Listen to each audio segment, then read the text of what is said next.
2011, um quarto da riqueza produzida em Portugal não pagou qualquer imposto. São dados revelados pelo Observatório de Economia e Gestão de Fraude da Faculdade de Economia do Porto. Os números, apesar de escandalosos, já não causam surpresa nos meios que se dedicam à análise deste fenómeno na economia portuguesa. É a chamada economia paralela, que num só ano ascendeu a mais de metade do empréstimo pedido à Troika para salvar o país da bancarrota. São cerca de 43.500 milhões de euros de rendimentos não tributados num só ano. O relatório revela que, ao contrário do que se possa pensar, não é a chamada economia informal, por exemplo, dos feirantes, o autoconsumo ou mesmo o restaurante que foge ao fisco quando não passa uma fatura, que representa a fatia maior desta evasão fiscal. É uma outra componente da economia paralela, menos conhecida e pouco falada, a designada economia oculta, resultante de processos de corrupção, de muitos negócios ruinosos para o Estado e da faturação falsa com a utilização de empresas fantasma que arrecada a maior parte dos rendimentos não declarados. Depois, estas fortunas resultantes destes negócios ilícitos são transferidas para contas offshore em paraísos fiscais e ou regressam a Portugal livre de impostos através de complexas operações de branqueamento de capitais. A verdade é que, como já é habitual noutras situações, ao mexilhão cabe a parcela menor neste negócio de muitos milhões que beneficia os mesmos de sempre. A economia paralela representa cerca de 25% da riqueza produzida em Portugal, muito acima da média registada deste fenómeno nos países da OCDE, que é de 16%. Só para dar uma ideia dos reflexos criminosos que esta situação tem na economia portuguesa, o mesmo relatório conclui que, caso estes rendimentos ocultos pagassem impostos, o problema do déficit desaparecia. Bastava que a percentagem da economia paralela fosse semelhante aos países da OCDE para que Portugal tivesse, à partida, um déficit de apenas 3,9%. E se assim é, se a situação é conhecida há vários anos e os valores desta economia paralela têm vindo a aumentar de ano para ano, é razão para perguntar: por que pedir tantos sacrifícios aos cidadãos ao invés de se começar um combate eficaz a esta situação que pode por si só resolver o problema do déficit das contas públicas? Será que não existe legislação e meios suficientes para este combate? Se não existe, por que é que não se cria esta legislação e se alocam esses meios? Ou teremos que concluir que, pura e simplesmente, há falta de vontade política e interesses ocultos para que tudo continue na mesma? Qual das respostas é que escolhe? É isto. É exatamente isto que está aqui a ser dito. Não há vontade política. Há é folclore, há é palhaçadas políticas para fazer crer que se quer combater este fenómeno. Não há, porque, olha, os políticos são empregados muitas vezes antes, depois de deixarem a política, e às vezes até durante a política são empregados das pessoas, das empresas que beneficiam disso. Você vai ver a quantidade de dirigentes políticos nacionais, incluindo membros do governo, ou se quiser, sobretudo membros do governo, para já não irmos ao Parlamento, mas membros do governo que trabalhavam para essas empresas, e depois de sair do governo, voltaram para essas empresas. Vamos dizer sempre que eles têm o lugar certo quando saem do governo, não é? Mesmo que nunca tenham tido experiência nenhuma de gestão, de administração de empresas. Mas depois de terminarem as funções do governo, vão para administrador dessas empresas com as quais negociaram em nome do Estado vultuosos interesses públicos. Na área das obras públicas, na área da economia, e isto não escandaliza ninguém. Isto deveria originar um inquérito parlamentar. Se tivéssemos um parlamento a sério, mas não temos. Temos um parlamento infiltrado por pessoas ao serviço desses jogos, desses interesses ocultos. A quantidade de pessoas que patrocinam, pessoas no Parlamento, que patrocinam diretamente interesses privados, interessados nas leis que eles vão produzir, é escandalosa em Portugal. Mas a única coisa que parece que tem preocupado o poder político e os seus serventuários na comunicação social é atacar as pessoas que denunciam isso. É tentar proceder à descredibilização pública das pessoas que denunciam e que chamam a atenção para este fenómeno. Mas então... O vice-presidente do Banco Mundial, em 2004, esteve aqui em Portugal e disse: se não fosse a corrupção, Portugal poderia ter um índice de desenvolvimento económico semelhante ao da Finlândia.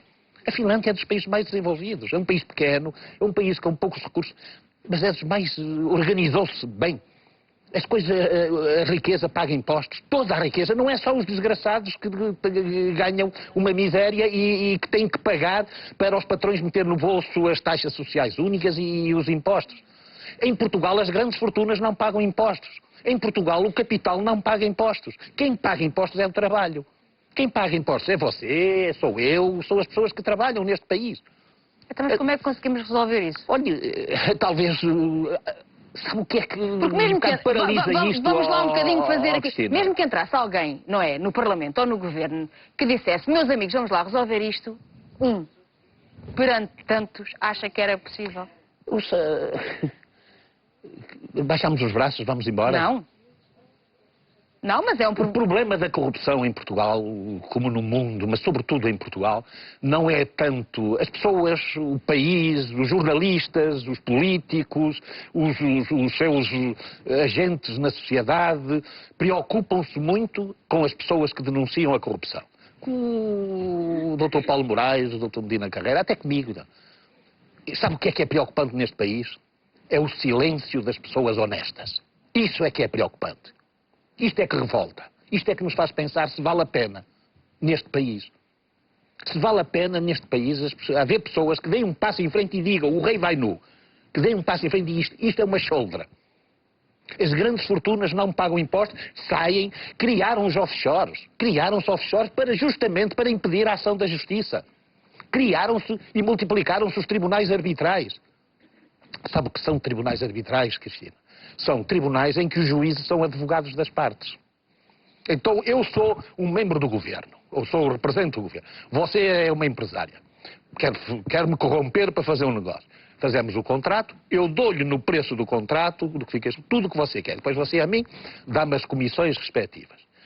Como é que vamos fazer para que isto não seja conhecido e devidamente tratado? Criamos uma cláusula arbitral mediante a qual vamos para um tribunal arbitral se houver desentendimentos.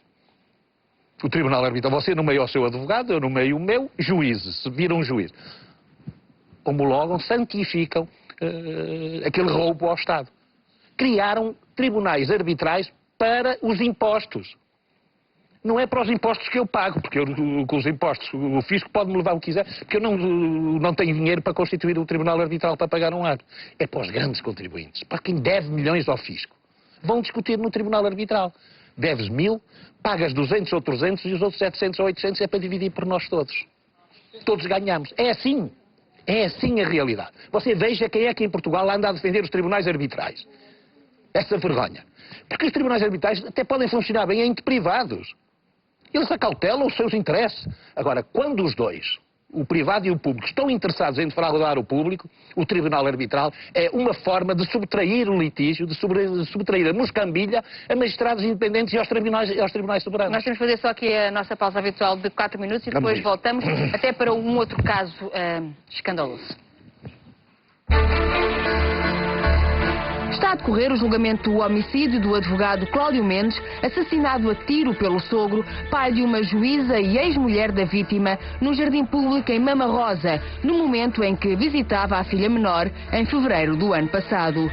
O alegado assassino está em prisão domiciliária desde essa data e, o que não deixa de ser uma situação no mínimo caricata, reside com a filha, juíza, e a neta, criança esta que assistiu à tragédia de ver o avô matar o próprio pai. Por outro lado, a família paterna da criança, avós e tios, continuam sem conseguir estar com ela. O julgamento decorre com várias revelações de testemunhas que têm realçado a questão principal que terá estado na origem da tragédia. Cláudio Mendes, a vítima, só queria ser um pai de pleno direito. Vamos analisar este caso já a seguir. Ficou a todos na altura, até pelas imagens que foram difundidas e que, entretanto, não podemos voltar a colocar no ar. Eu não sei porquê que não podem colocar essas imagens no ar. Porque estamos proibidos de o fazer. Mas proibidos por quem? Pois, isso não sei. Era preciso saber. Porque é que as imagens de um facto público, um crime é sempre do domínio público, não pode ser do domínio privado.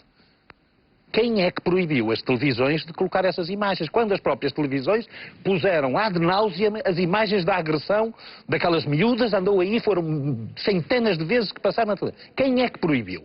Quem é que tem medo de ver a verdade e de impedir que as pessoas contactem a verdade?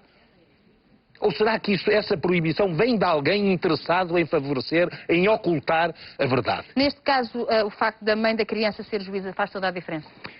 Olha, em Portugal o juiz não julga juiz. é uma expressão que vem de há muitos anos a esta parte. A justiça portuguesa é muito severa com os outros. É muito obsequiosa quando aplicada aos seus próprios membros. E isto é gravíssimo.